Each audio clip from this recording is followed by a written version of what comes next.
Okay, this is part two of setting up the new E-flite Valiant. So I've plugged the battery in on the airplane. I removed the prop first. Always remove the prop when you're working on the plane. So I press the button on the receiver after plugging in the battery. It's blinking and ready to bind. So let's do that.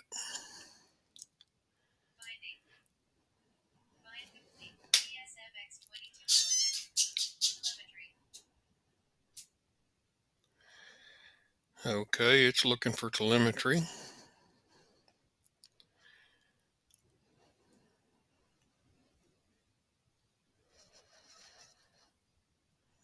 And we're bound. We have voltage and all kinds of stuff. Yep, we know that.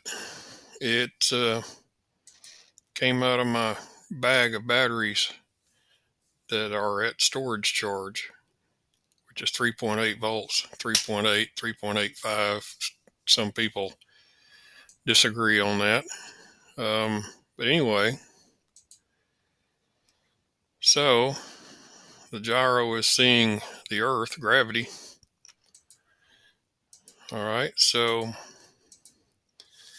now I went ahead and set up the announcements on the switches. So switch B is high rates in the middle, safe mode in position 2, and low rates in position 0. I put the receiver's flight modes, which is channel 7 on a 6-channel receiver. I always use that. I put the receiver's flight modes channel on the same switch as the rates.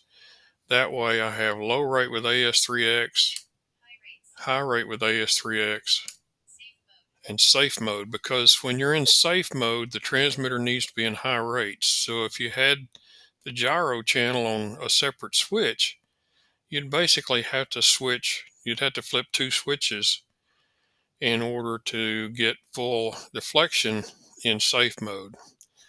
So anyway, I've set up the B switch announcements. I've also set up the C switch announcements if I was going to put the gyro on a separate switch. And position 1, which is the middle, is AS3X mode. And position 2 is gyro off. And position 0, which is up is safe mode. And then switch D, I went ahead and set up flight modes and flight mode trim. And so now, since flight mode is enabled and it's on the flap switch, this box up here on my transmitter shows me what mode I'm in. So you got landing flaps, takeoff flaps, and flaps up.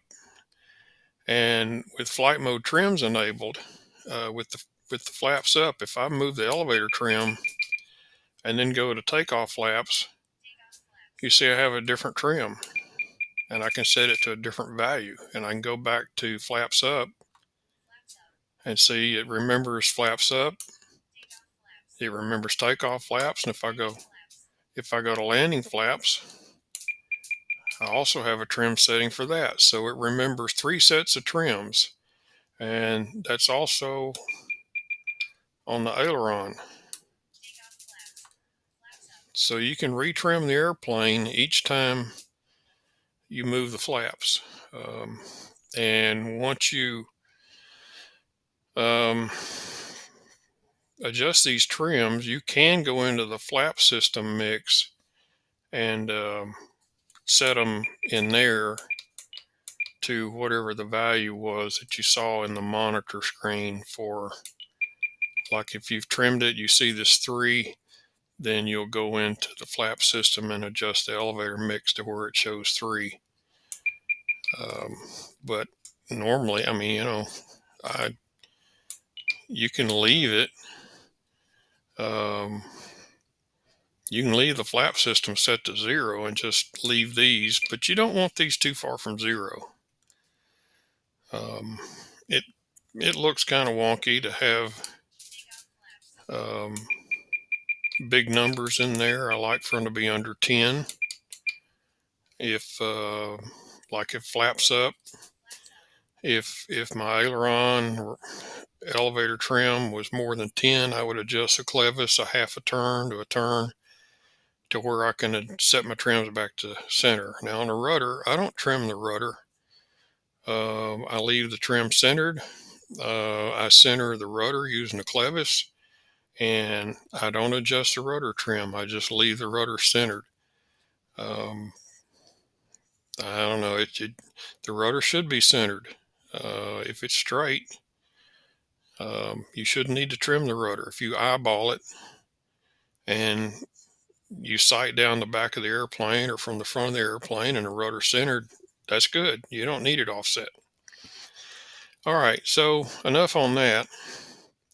Also, when I flip the H switch up, it says throttle cut, but when I flip it down, it says motor on. I want it to say two different phrases because if it says motor on and motor off, if you don't listen to the second word, you won't know what it said. So I want it to say two different distinct phrases. I don't want to say throttle cut on and throttle cut off. I want to say motor on and throttle cut. And it avoids confusion. Okay, so now let's look at this receiver setup. So we go to forward programming, and you got to put throttle cut on. Yep. Okay, so now this receiver is loaded with a newer version of the firmware than what they actually put out there for people to download. Starting with 2.41, they added this show advanced menus thing. And then here's safe select. And if you want to enable safe, you've got to click this box to turn it on. And if you don't pick a flight mode channel for the receiver, safe is on and you can't turn it off. So the plane is always in safe mode. It's always in beginner mode. So if you turn this off, then safe is not enabled, but AS3X is, but you can disable it. So you can turn safe off and AS3X off, and without a control channel for the gyro, the receiver is just a normal receiver. The gyro is inactive. You don't have any way of turning it on unless you come in here. So you can turn a gyro completely off. You can turn AS3X on, or you can turn safe on. Now, when you pick a channel,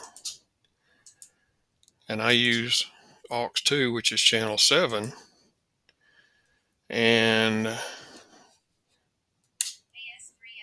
okay, so I have aux2, I have switch C assigned to channel 7.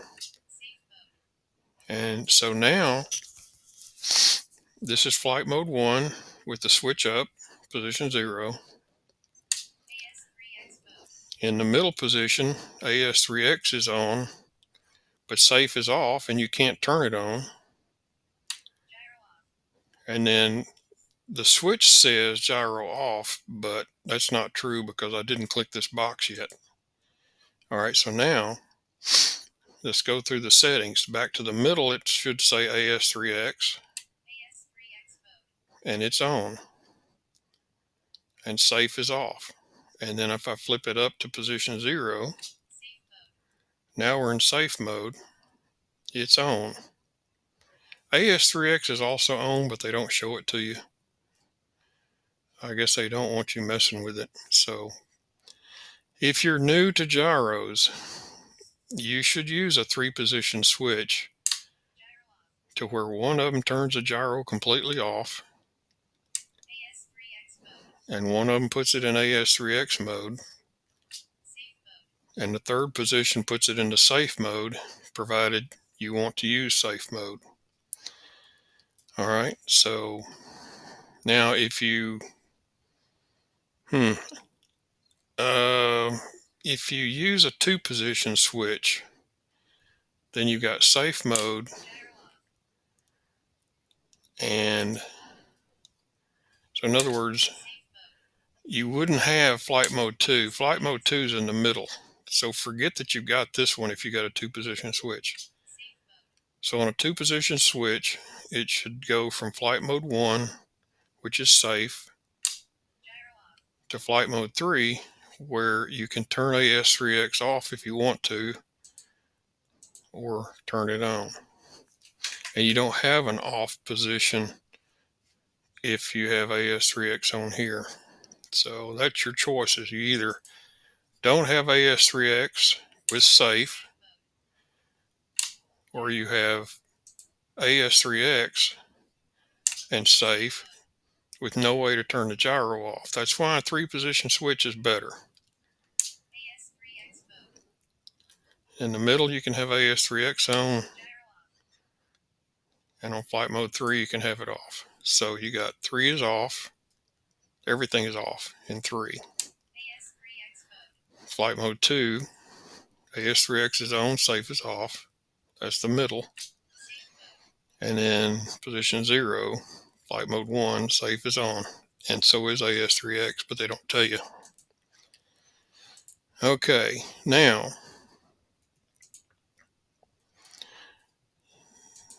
they do not.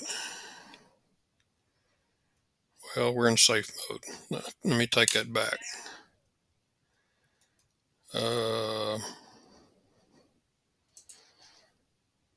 Let me make it to where the gyro is always on.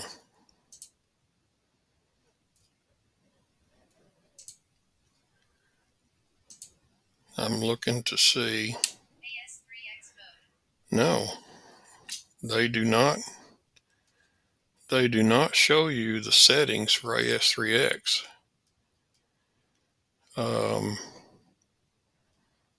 In my receivers that I've loaded with different firmware, I do have the ability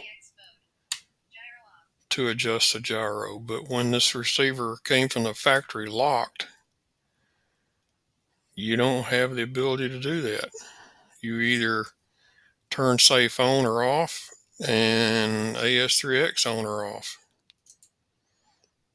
Now the other settings that you get when you enable advanced menus, now you got fail safe, bind, frame rate, factory reset, restore from backup. So if you factory reset it, then you may be able to reprogram the gyro completely. If not, you'll have to update the firmware. Restore from backup will restore the settings that came in the receiver from the factory. So if you were to reset it and put your own settings in there, if you didn't do save to backup, which isn't shown right now, you would be able to restore the original settings from backup, because the receiver can hold two sets of settings, but it only uses one of them at a time. So now wait, it did show it. Have they changed that menu to where this right here? They did.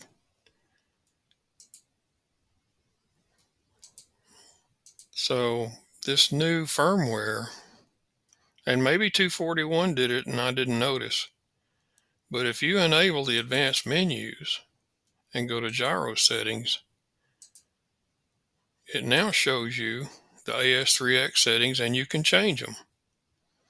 And so the switch is in position 2, we're in flight mode 3, and that's flight mode 2, the middle. In safe mode, they don't show them to you. They don't want you messing with them. Priority, of course, in safe mode, you can't see the AS3X settings. Flight mode 2, you can change these, but you shouldn't. What the priority does, on these gyros, when the control stick is centered, the gyro gain is at its maximum value that you set in it. And as you move the stick toward the stop, the gyro gain decreases. Well, with these set to 160, you can use a low rate setting of 40%, and in low rates, the gyro gain will go to 0 as the stick hits the stop. If you set these to 150, then setting the low rates to 50% would make them go to 0 at the stop. And since I never turn my dual rates below 50%, I use 150 here. Basically, these need to be set to 160 or 150 or 100. But when you set them to 100, the gyro gain never goes to 0 if you're in low rates. So I wouldn't. I'd use 150 or 160. You're not going to see a difference in the way it flies. The gain makes a difference, but the priority doesn't really make a difference. So anyway, and yeah, the radio says gyro off, but I'm not sure that. See, it is on. Okay, now it's off in flight mode 3. AS3X is on in 2. And safe mode is on in 1. And that's the way it should be. So there's 2 and gyro off. See, with the AS3X turned off, it doesn't show you those because they're not active. And that's the thing about setting these receivers up using a transmitter. You have to look at every flight mode to make sure that you have set every possible setting. Setting it in one flight mode does not set it for either of the other 2. And in fact, these receivers can have up to 10 flight modes, but it takes at least 2 switches to get that many flight modes, or the rotary knob. But at any rate, there you go. So that's pretty much it.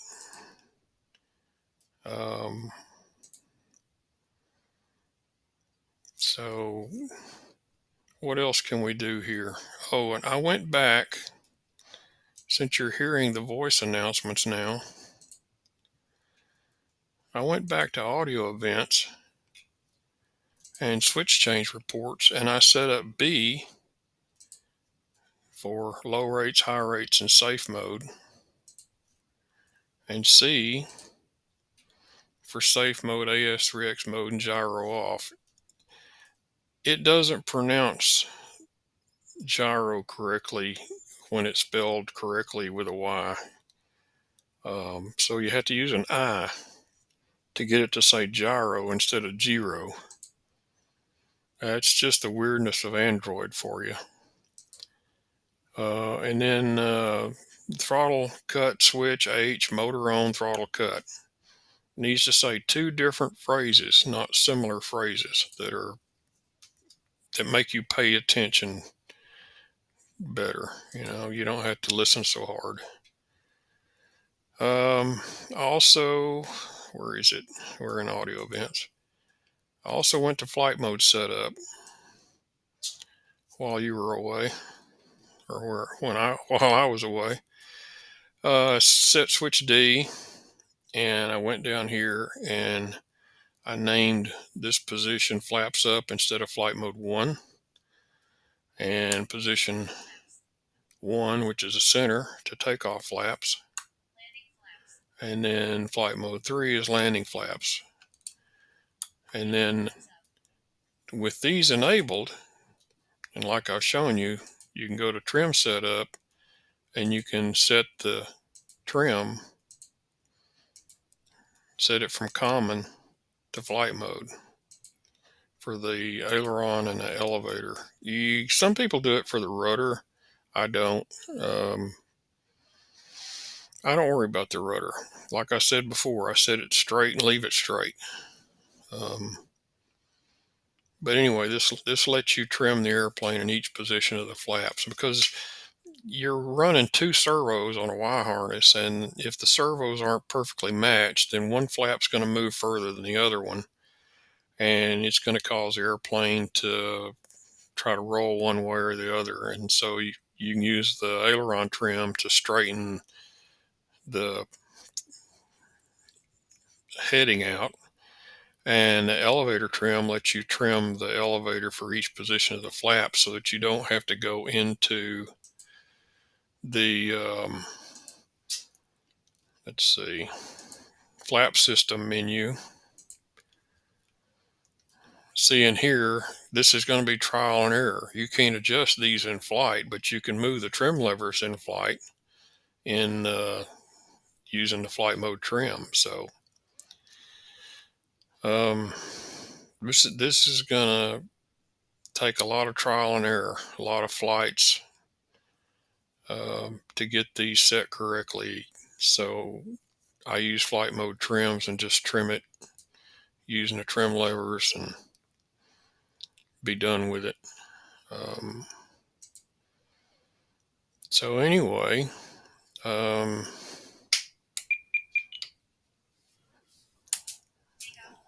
get these set back to 0. Oops, wrong way.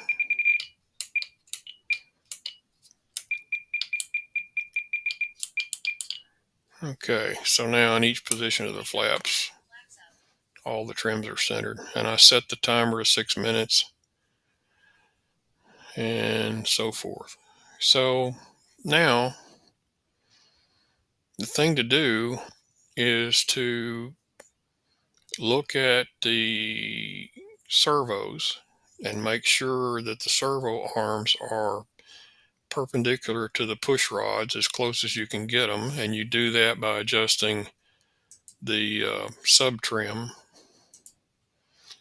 So you go in here and you would tweak the aileron to split the difference between the 2 aileron servos, and adjust the elevator sub trim to where the servo arms perpendicular to the push rod at the servo, and the rudder the same way. And then you would go to the control surface and adjust the clevis to where all the control surfaces are centered.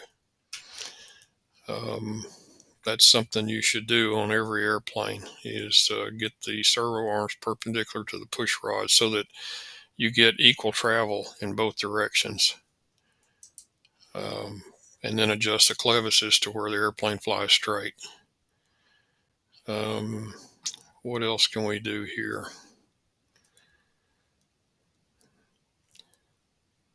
I guess that's pretty much it.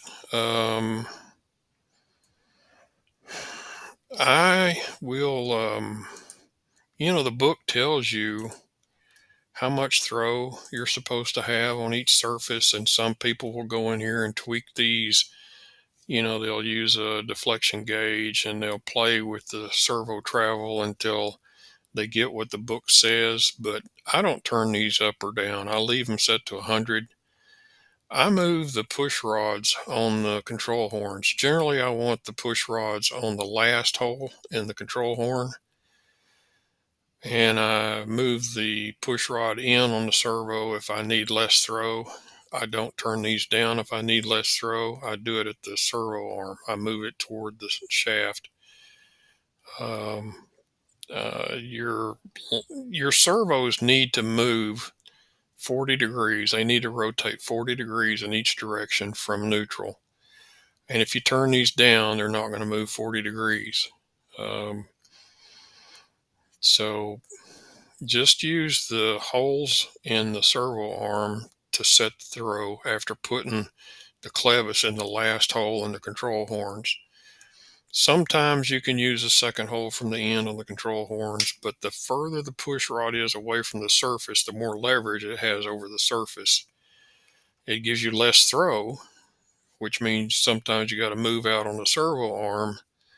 But basically, your servo arms should never be longer than the control horns. Or to say it another way, the control horns should never be shorter than the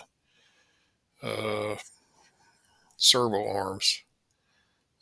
Generally, I mean, if they're both the same length and the servo rotates 45 degrees, you'll get 45 degrees of deflection.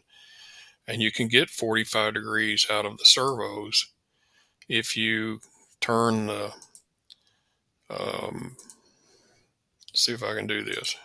Yeah, see, there's a bug in this transmitter that causes it to do that. It jumped to 150. But if you turn the travel up in your transmitter to 125, that gives you 45 degrees of servo travel instead of 40. 100 gives you 40, 125 gives you 45. And you could go to 150, but when you do, you don't have any excess travel for trim. So I recommend you don't go above 125 and don't go below 100. But at any rate, like I say, you can use the same length servo arm as a control horn or shorten the servo arm, but don't make the servo arm longer than the control horn. Don't shorten the control horn. Use all of it if possible. So anyway, now it's time to look at the airplane and adjust the clevises after I look at the sub trim. And next thing I'll do is I will go in and look at the settings of the gyro, and then I will go in and reset the receiver to the open stock setup to where I can program it from scratch using my own settings. So come back for that when I get that done. See you later.